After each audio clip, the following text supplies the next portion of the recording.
Après nous avoir fait rêver pendant une bonne décennie, la saga avait besoin de se conclure sur une bonne note et ça a été le cas.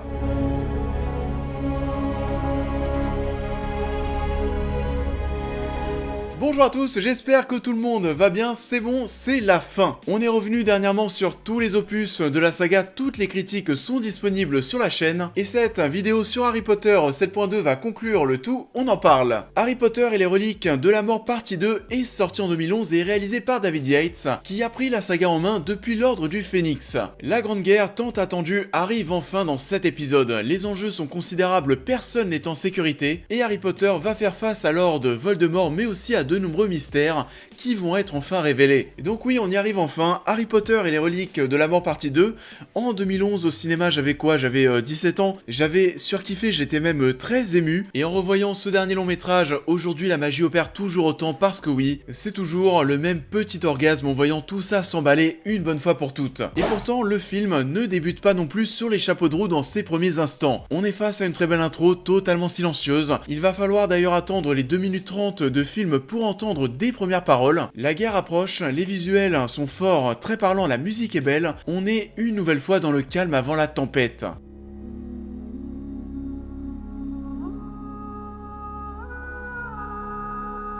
Et d'ailleurs, on va rester dans cette idée de faire des parallèles avec les guerres que nous avons traversées dans la vie réelle, comme on en a parlé dans la critique de la première partie, notamment avec ce plan au Rogue. Du haut du château de Poudlard, regarde les élèves revenir à l'école.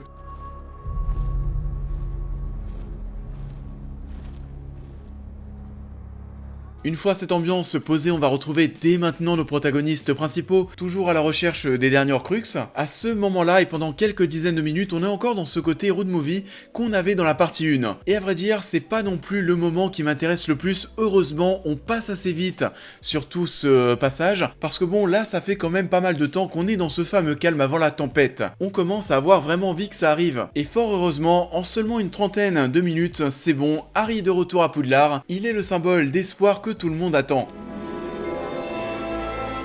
Ça alors?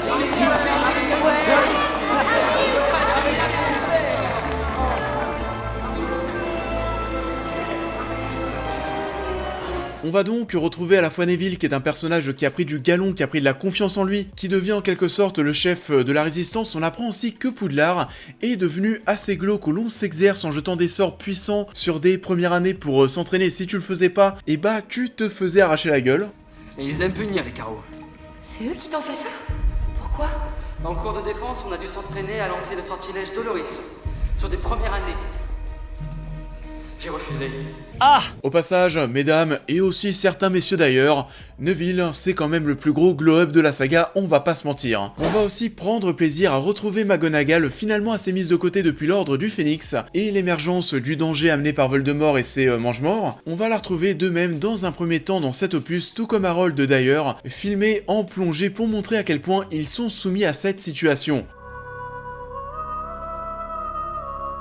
Puis Harry débarque, représente l'espoir, le courage qui est transmissible, celui qui va permettre à McGonagall de s'élever contre Rogue, de raviver les lumières de Poudlard et de ne pas hésiter à prononcer le nom de Lord Voldemort. On est face à une femme forte qui va se soulever, le fait de la voir comme ça, c'est quand même assez galvanisant. On peut repousser, vous savez qui, indéfiniment? Ça ne veut pas dire que nous ne pouvons pas le retarder.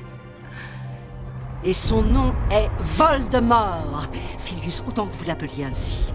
Il va essayer de vous tuer de toute façon. En parallèle, on va suivre Harry dans sa quête d'Horcrux, on apprend qu'il y en a un dans l'école, on ne sait pas où il est, à quoi il ressemble, on n'en sait mais absolument rien. Et de manière, c'est vrai, assez facile, on va voir que Luna va aiguiller tout le monde vers le diadème de Serdaigle. Et c'est une mission qui à la base est présentée comme extrêmement compliquée, et puis en l'espace de quelques minutes, on trouve déjà la solution, ça fait un petit peu chelou niveau timing. Mais bon, soit, hein. Au bout d'à peine 50 minutes de long métrage, c'est bon, on y est enfin, l'affrontement va commencer.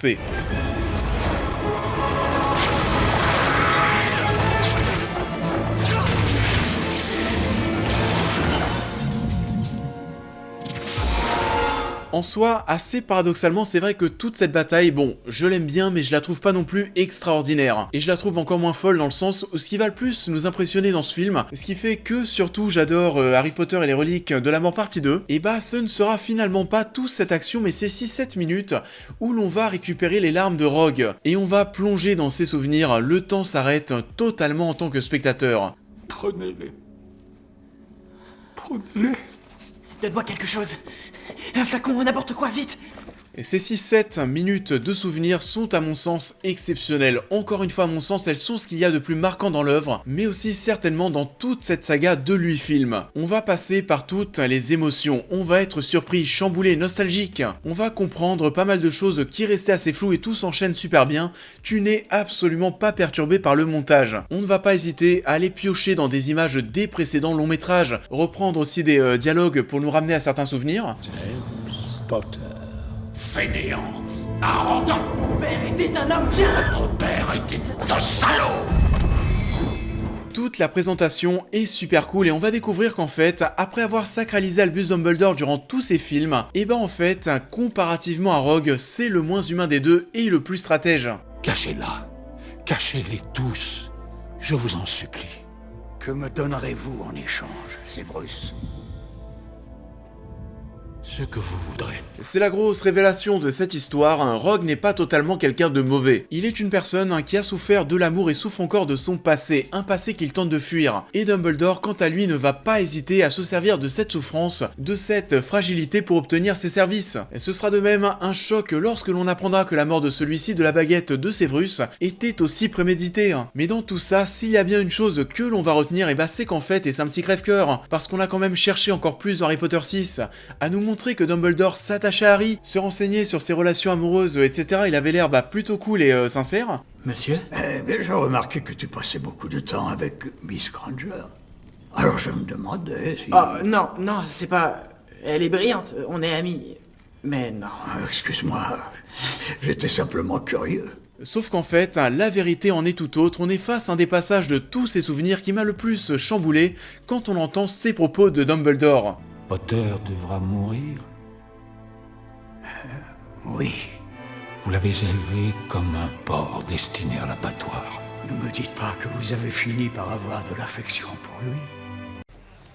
Comment ? Enfin bon, du coup, la perception du spectateur va totalement être chamboulée entre les deux hommes, ce qui va rendre ces quelques minutes si puissantes, et elles vont le devenir encore plus parce qu'on va apprendre qu'Harry est aussi à Horcrux. On va se retrouver avec un passage qui va de nouveau remettre en cause tout ce que l'on vient de voir. Dumbledore a légué en tout début d'œuvre le vif d'or à Harry. Celui-ci, qui vous le savez, contient la pierre de résurrection. Dumbledore a-t-il anticipé ce moment ? A-t-il tout manigancé de A à Z pour que l'histoire se déroule ainsi, en espérant que le courage d'Harry le pousserait à donner sa vie à Lord Voldemort pour l'affaiblir mais aussi revivre?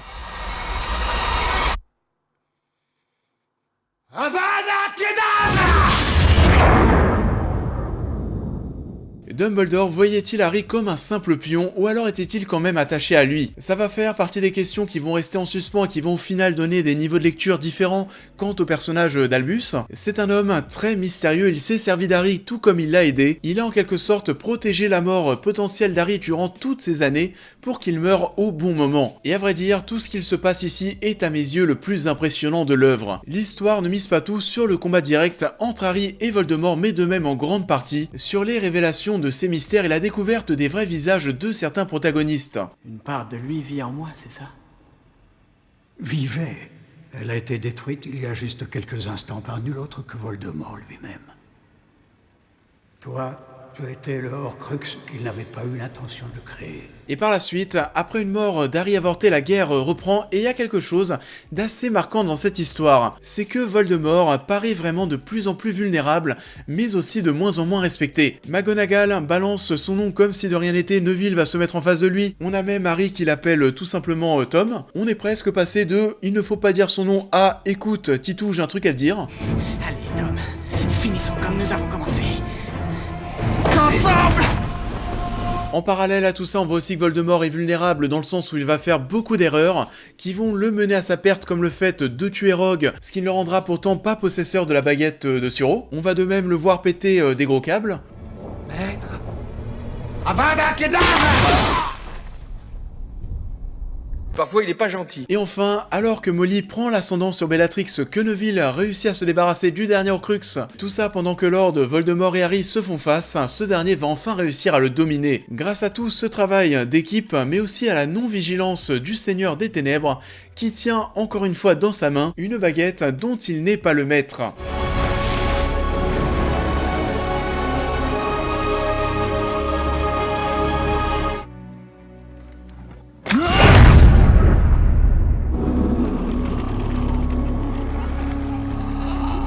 Donc oui, Harry Potter et les reliques de la mort partie 2, encore une fois, n'est pas un film qui va me surprendre par son action, mais plutôt par ses révélations. J'ai bien entendu été galvanisé par quasiment tout ce que j'ai vu dans cette œuvre. C'est l'aboutissement d'une des plus grandes sagas de l'histoire du 7e art, une saga avec laquelle j'ai clairement grandi. Alors oui, au moment de retrouver nos héros 19 ans plus tard avec des visages vieillis quand même plutôt bien foutus, et un discours d'Harry à son fils comme quoi Serpentard, Gryffondor, pas d'amalgame. Albus, Severus Potter. Tu portes les prénoms de 2 directeurs de Poudlard. L'un d'eux était un Serpentard, et l'homme le plus courageux que j'ai connu. Et bah je vous avoue que cette émotion ressentie durant ces derniers instants était très forte, parce que je savais très bien au fond de moi que oui, c'était malheureusement terminé et on allait devoir tourner la page.